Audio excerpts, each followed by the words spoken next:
avec l'expulsion. Peut-être au-delà de ces faits de match, est-ce que vous êtes satisfait sur certaines séquences de jeu? On a vu dès le début du match votre équipe essayer d'avoir des consignes, essayer de jouer sur les aides, de jouer sur les principes qui ont été les vôtres sur ce 3-4-3 et par séquence, vous pensez que au-delà de l'aspect psychologique, cette équipe elle a montré quelques qualités qui illustrent le travail que vous faites depuis que vous êtes à la tête de la sélection. Merci. Ouais, il y avait la majorité des consignes qui étaient bien appliquées, notamment sur les prises en charge des ailiers. Donc Mahrez, Belaïli ou Benrahma quand il allait rentrer, ou Ghezzal s'il allait rentrer, parce que c'était ce qu'on avait identifié comme principaux dangers. Ensuite, on s'attendait plutôt à une pointe. Là, il y a eu 2 pointes. Mais on avait préparé sur les caractéristiques de Slimani et Bounedjah. Donc, bon, ils étaient prêts, mais... malheureusement, c'était de trop petites séquences. Et après, bah, voilà, quand tu es à 10 pendant 1 heure et quart, bon, bah là, ça change tout parce qu'il n'y a plus de possibilité de transition, il n'y a plus de possibilité de contre-attaque, il n'y a plus de possibilité pour se positionner haut et essayer de récupérer le ballon dans le camp adverse. Et donc voilà. Mais ouais, il y a des séquences qui seront intéressantes, mais bon, elles sont très courtes, quoi.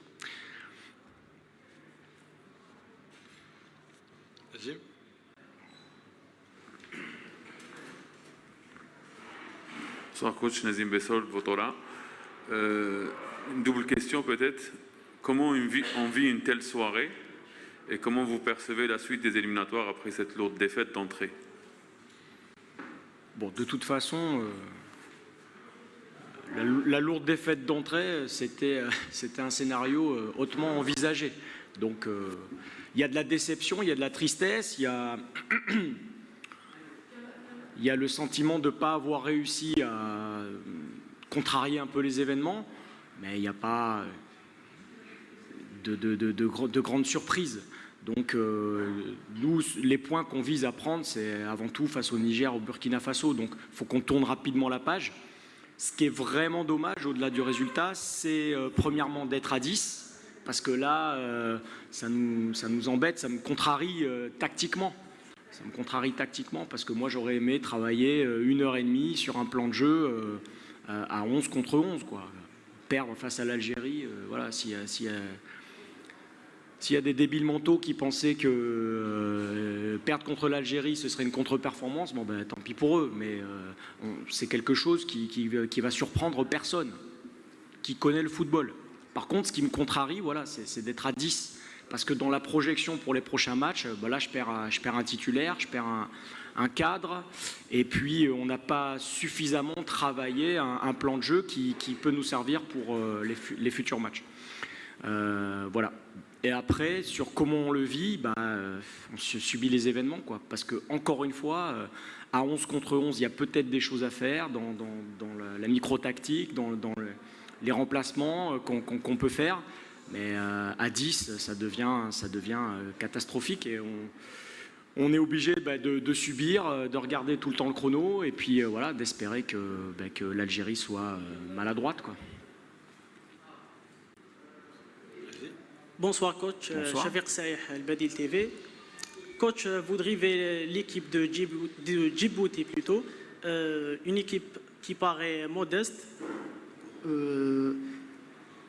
Vous avez sincèrement des ambitions avec cette équipe. Ma question est, quels sont les ingrédients pour que les requins rouges soient avec du continent? Avec les grands plutôt. Avec les grands. Ah, les ingrédients, c'est des années. Il faut des années.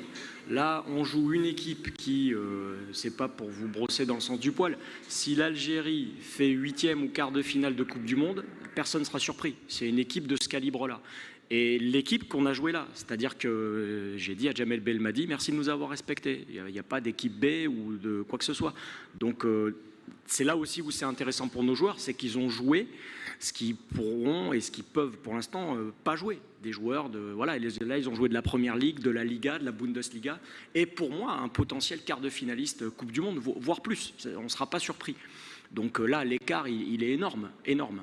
Donc, mais vous êtes dans des projets, vous avez combien d'académies, combien de centres de formation, qu'est-ce que vous faites? Vous êtes dans toutes les cannes U17, U20, nous ça n'a jamais été le cas. Notre premier centre de formation fédéral va ouvrir à la fin de l'année, donc l'écart il est immense. Donc ce qu'il faut, c'est des années, voilà, et sur les futures générations. Et cette génération-là, il faut qu'elle serre les dents, que malheureusement elle apprenne vite parce que voilà, ça fait des dégâts mentaux. Maintenant, si votre réponse, puisqu'elle est jointe à ma présence et mes ambitions à moi, donc là c'est du court terme.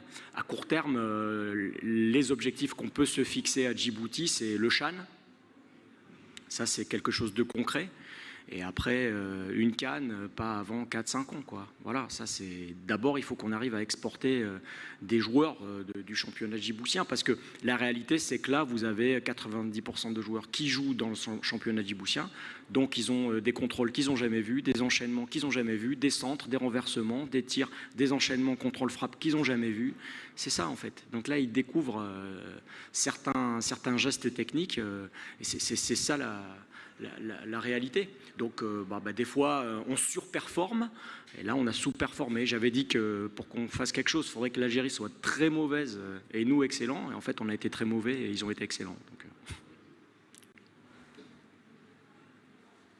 c'est bon. Après, ce qu'il faut aussi, c'est il y a un gros travail sur la mentalité, parce que quand il arrive aux oreilles de joueurs de l'équipe que c'est mieux de faire forfait plutôt que de jouer, je ne sais pas dans quel pays on peut entendre ça, mais moi, quand j'apprends ça, je suis un peu énervé, j'ai envie de m'armer. Pardon? Moi, je sais d'où ça vient, mais là, je ne peux pas vous le dire. Mais par contre, quand ça vient perturber ma préparation pour l'équipe, là, c'est grave, parce qu'après, on a des joueurs qui se regardent, et parce qu'on a des joueurs inexpérimentés qui se disent « Ah bon, c'est mieux de faire forfait ». Donc voilà, par exemple, ça c'est quelque chose, il faut arrêter avec ça. Il faut jouer les matchs, quitte à perdre.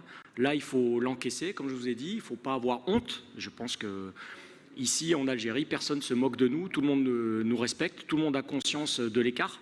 Mais malheureusement, parfois, dans l'entourage des joueurs, on leur sort des choses qui leur font très mal.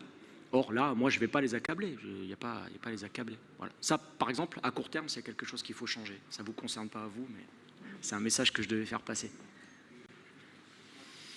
Merci coach. Voilà, merci. Je vous remercie à tous, les journalistes présents. Je tenais à le dire, vous êtes tous très professionnels. Beaucoup d'entre vous m'ont contacté. Je n'ai pas pu répondre malheureusement parce que j'ai été malade 2 jours et on n'avait pas eu de Wi-Fi à l'hôtel. Mais on me dit que ce n'est pas fait exprès. Hein. Voilà, vous êtes un grand pays de football et ça se voit par la qualité de...